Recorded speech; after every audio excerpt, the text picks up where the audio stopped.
एक बार की बात है, उपरिचर नाम का एक राजा था। वह बहुत बड़ा धर्मात्मा और सत्यवादी था। उसने अपने तप से देवराज इंद्र को प्रसन्न करके एक विमान और न सूखने वाली सुंदर माला ली थी। वह माला अपने हृदय में धारण कर विमान में बैठकर आकाश में परिभ्रमण किया करता था।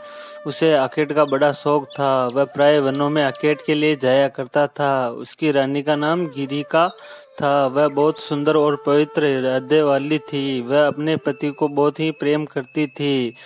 ईश्वर के प्रति उसकी बहुत बड़ी आस्था थी, इसलिए वह हमेशा भजन कीर्तन में लगी रहती थी। एक दिन गिरिका ऋतुमती हुई। 3 दिन के पश्चात जब रानी शुद्ध हुई तो उपरिचर उसके साथ रमण करने से पूर्व ही वन में आखेट के लिए चला गया। राजा आखेट के लिए चला तो गया, किंतु उसका ध्यान रानी के साथ रमण करने की ओर लगा रहा। दोपहर का समय था। राजा वन में एक अशोक वृक्ष के नीचे बैठा हुआ था। उस समय शीतल और सुगंधित हवा चल रही थी।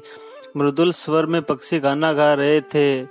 तब राजा का ध्यान रानी की ओर चला गया। वह रानी के साथ रमण के संबंध में मन ही मन सोचने लगा। राजा कामातुर हो उठा और उसका वीर्य सक्लित हो गया। राजा ने सोचा उसका वीर्य व्यर्थ नहीं जाना जा सकता, अतः उसने अपने वीर्य को एक दोने में रखकर विमान में बैठे हुए बाज पक्षी को बुलाकर उसे कहा, तुम इन दोने को ले जाकर मेरी रानी को दे दो, वह इसे अपने मार्ग में धारण कर लेगी। तब दोने को मुंह में दबाकर बाज राजा के भवन की ओर उड़ चला। जैसे ही बाज यमुना नदी के ऊपर से जा रहा था, दूसरे बाज की नजर उस पर पड़ गई। यह देखकर दूसरा बाज सोचने लगा कि बाज अपने मुख में कुछ खाने का सामान ले जा रहा है, क्यों ना मैं उसके मुंह से ये सामान छीन लूं। यह सोचकर बाज पहल बाज के ऊपर चपटा मारा, जिससे बाज के मुंह से दोना गिरकर यमुना नदी में बह गया। दोने में रखा वीर्य यमुना नदी में बह गया। तभी एक मछली की दृष्टि उस वीर्य पर पड़ी। उसने सोचा ये खाने की कोई वस्तु और उसने उस पानी के साथ उसे निगल लिया। फलकता मछली गर्भवती हो गई। दासराज नामक मलाह को वह मछली शिकार में मिली। जब उसने मछली के पेट को बीचों बीच से काटा तो उसके पेट में से एक बालक और एक बालिका निकली। उसने दोनों बच्चे को उपरिचर को भेंट कर दिया। उपरिचर ने बालक को लेकर बालिका को दास को वापस लौटा दिया। दासराज उस बालिका को अपने घर ले जाकर उसका पालन पोषण करने लगा। दासराज ने बालिका का नाम सत्यवती रखा। सत्यवती मछली के पेट से उत्पन्न हुई थी, इसलिए उसके शरीर में मछली की गंध निकला करती थी, अतः लोग उसे मत्स्यगंधा भी कहते थे। मत्स्यगंधा धीरे धीरे बड़ी होने लगी। वह बहुत ही खूबसूरत थी। रात्रि को अपने नाव पर बैठकर लोगों को इस पार से उस पार पहुंचाया करती थी। एक दिन दोपहर के समय महर्षि पराशर वहां पहुंचे। मत्स्यगंधा को देखकर महर्षि मुग्ध हो गए। उन्होंने कहा, सुंदरी, तुम अपूर्ण सुख मिलेगा, तुम मेरे साथ रमण करो। तब मत्स्यगंधा ने उत्तर दिया, महर्षि, आप ये कैसी बातें कर रहे हैं? दोपहर का समय है, आसपास लोग बैठे हैं, मैं आपके साथ रमण कैसे कर सकती हूँ?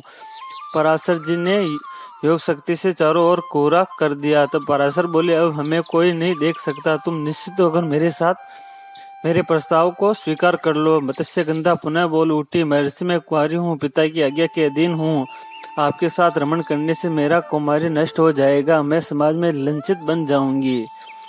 पराशर जी ने उत्तर दिया, तुम चिंता मत करो, मुझसे रमण करने के पश्चात तुम्हारा कौमार्य बना रहेगा। गर्भवती होने पर भी गर्भ का चिन्ह प्रकट नहीं होगा। मत्स्यगंधा फिर बोली, मेरे शरीर से मछली की गंध हमेशा निकलती रहती है, आप मुझे वरदान दे कि वह गंध सुगंध के रूप में बदल जाए और चारों कोस तक यह गंध फैलती रहे।